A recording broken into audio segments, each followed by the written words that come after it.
Doctor ortho, अब दर्द भी घुटने टेकेगा।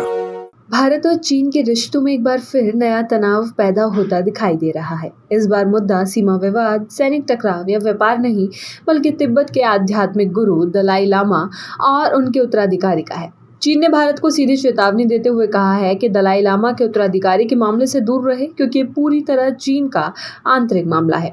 नई दिल्ली स्थित चीनी दूतावास की ओर से जारी इस बयान ने एक बार फिर दोनों देशों के बीच पुराने विवादों को हवा दे दी है। चीन की तरफ से प्रवक्ता यू जिंग ने साफ शब्दों में कहा कि दलाई लामा के पुनर्जन्म और उत्तराधिकारी का फैसला सदियों पुरानी धार्मिक परंपराओं और ऐतिहासिक प्रक्रियाओं के तहत होता है, जिसमें चीन की केंद्रीय सरकार की मंजूरी जरूरी है। दरअसल ये बयान ऐसे समय में आया है जब दलाई लामा लगातार सार्वजनिक मंचों से ये कह रहे थे कि उनके उत्तराधिकारी के चयन में चीन की कोई भूमिका नहीं होगी।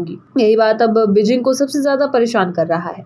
तिब्बत के आध्यात्मिक गुरु 14वें दलाई लामा पिछले कई दशकों से भारत में रह रहे हैं। 1959 में तिब्बत से पलायन के बाद उन्होंने भारत में शरण ली थी और तब से हिमाचल प्रदेश के धर्मशाला में तिब्बती सरकार इन एक्साइल यानी सेंट्रल तिब्बतन एडमिनिस्ट्रेशन का संचालन होता है। चीन हमेशा से दलाई लामा को अलगाववादी नेता मानता रहा है, जबकि दुनिया भर में उन्हें शांति और करुणा का प्रतीक माना जाता है।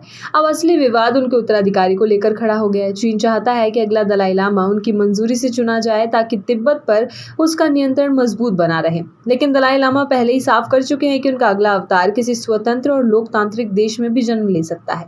उन्होंने ये भी संकेत दिए हैं कि चीन को इस प्रक्रिया में कोई अधिकार नहीं होना चाहिए। यही वजह है कि चीन लगातार भारत पर दबाव बनाने की कोशिश कर रहा है। चीनी प्रवक्ता यू जिंग ने अपने बयान में भारत से मांग भी की कि उसकी जमीन का इस्तेमाल तिब्बत की आजादी की गतिविधियों के लिए ना होने दिया जाए। चीन ने यह भी कहा कि सेंट्रल तिब्बतन एडमिनिस्ट्रेशन को दुनिया का कोई संप्रभु देश मान्यता नहीं देता, इसलिए उसे उत्तराधिकारी चुनने का अधिकार नहीं है। बीजिंग का यह बयान केवल धार्मिक मुद्दा नहीं माना जा रहा, बल्कि इसके पीछे गहरी रणनीतिक और राजनीतिक चिंता भी छिपी हुई है, क्योंकि तिब्बत का मुद्दा चीन के लिए बेहद संवेदनशील है। चीन को डर है कि अगर अगला दलाई लामा उसकी पकड़ से बाहर चुना गया तो तिब्बती आंदोलन को नई ताकत मिल सकती है। गौर करने वाली बात यह भी है कि चीन पहले भी कई बार इस मुद्दे पर भारत को चेतावनी दे चुका है। पिछले साल जब प्रधानमंत्री नरेंद्र मोदी ने 14वें दलाई लामा को उनके 90वें जन्मदिन पर शुभकामनाएं दी थी, तब भी चीन ने कड़ी आपत्ति जताई थी।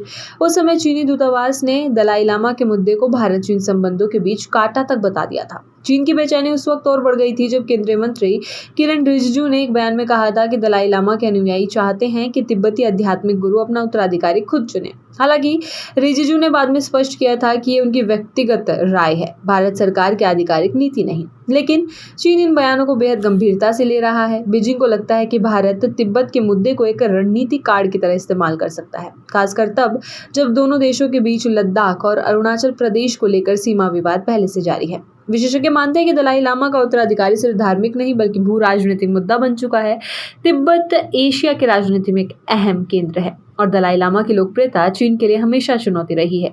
अब सबसे बड़ा सवाल यही है कि क्या आने वाले समय में दलाई लामा के उत्तराधिकारी का मुद्दा भारत चीन संबंधों में नया तनाव पैदा करेगा।